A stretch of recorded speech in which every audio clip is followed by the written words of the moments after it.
सियान जी। जय गुरुदेव। परम पूज्य गुरुदेव, आपके चरणों में कोटि कोटि प्रणाम। गुरुदेव, दुर्गा सप्तशती में लिखा है कि जो माँ दुर्गा जी को अपना सर्वस्व अर्पण कर दे उसको तो शरणागति मिलती है।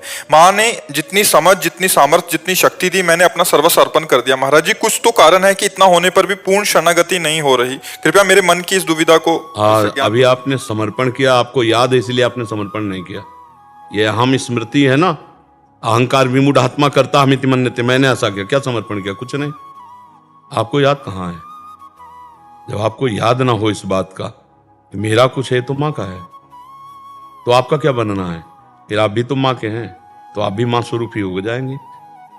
देवी प्रपन्नार्थ हरे प्रसीद प्रसीद मातर जगतोखिलस्य प्रसीद विश्वेश्वरी पाहि विश्वम तुमीश्वरी देवी चरा चरस्य। तो तुम भी तो वही हो, मात्र शक्ति तुम में भी तो विराजमान है। वो शक्ति नहीं आई, वो चैतन्यता नहीं आई तो समर्पण नहीं हुआ ना। हम आज सत्संग में कह रहे थे, अगर ध्यान से सुना हो, कि बिजली का बोर्ड सही है, प्लग भी लगा हुआ है, स्विच भी सही है, बल्ब भी सही है, और ऑन करने से जला क्यों नहीं? बोले कनेक्शन सही नहीं है। बस चावल भर कनेक्शन हटा, इसलिए ऑन ऑफ करते रहो, कोई फर्क नहीं पड़ेगा। और थोड़ा और कनेक्शन सही हो जाए, एक बार में जल जाएगा? नहीं जल जाएगा। हमारा कनेक्शन सही नहीं है, हमारा चिंतन सही नहीं है, हमारा समर्पण सही नहीं है। अभी अहम बकाया रह गया है। तन वांग मनोभीर अमलई सोहम तवै वाश्रिता। शरीर मन वाणी और अमलई निर्विकार भाव से मैं स्वयं प्रभु के चरणों में शरण, तो शरणागति पक्की। फिर निर्भय, निसंकोच, आनंद में आप बेपरवाह मस्त हो जाएंगे।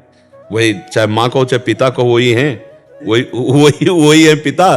तुम्हें माता च पिता तुम्हें, तुम्हें बंधुश्च सखा तुम्हें विद्या द्रवणं तुम्हें। वही हरि माँ बने हैं, वही माँ हरि बनी है, कोई अंतर नहीं। वही कृष्ण काली है, वही काली ही कृष्ण है, कोई और एक ही तत्व है, दूसरा तो है नहीं। तो जब हम उसकी शरण में हो जाएंगे तो हमारे अंदर ये सब लक्षण जागृत हो जाएंगे। अभी हमारा समर्पण, हमारा चिंतन कहीं ना कहीं विपरीत है, उसको आपको ढूंढना पड़ेगा, उसको आपको ढूंढना पड़ेगा। गुरुदेव की कृपा के बिना ये पता नहीं है प्रभु जी। हाँ, तो आप नाम जप करो, उसी नाम में आपको दिखाई देने लगेगा आपसे क्या त्रुटि हो रही।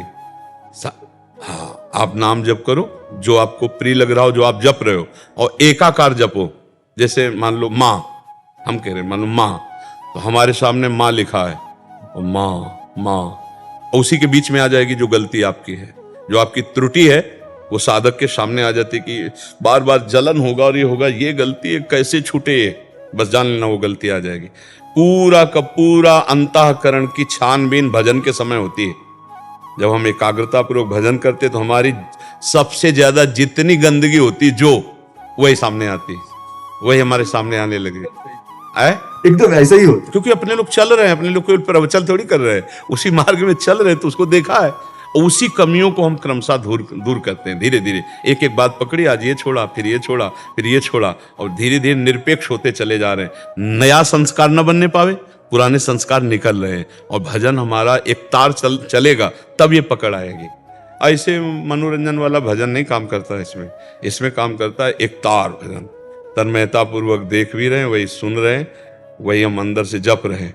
फिर उस समय सारी कमियां आ जाएंगी। आप में जो जो कमी है वो उस समय दिखाई देने लगेगी। ये कमी है, ये कमी है, ये कमी है। बस उन कमियों को अपने दिमाग में नोट करो और धीरे धीरे हटाओ, तो आप शरण में माँ के होते चले जाओगे।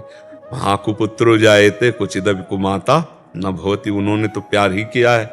हमारी तरफ से जो कमी है उसको हम माँ के ज्ञान बल से, बुद्धि बल से दूर करते हैं, और माँ के करुणा में चरणों का आश्रय लेकर के माँ स्वरूप हो जाते हैं। चिद चिद लक्षणम, चेतन अचेतन वही तत्व है, उसी में लीन हो गए, तब हो गया। माँ में इतना चिंतन करे कि अपना स्वरूप माँ में हो जाए, तभी माना जाएगा कि आप माँ के पूर्ण शरणागत हो गए। नहीं, हाँ, ये ढांचा केवल है, अंदर मंदिर में माँ ही बैठी है।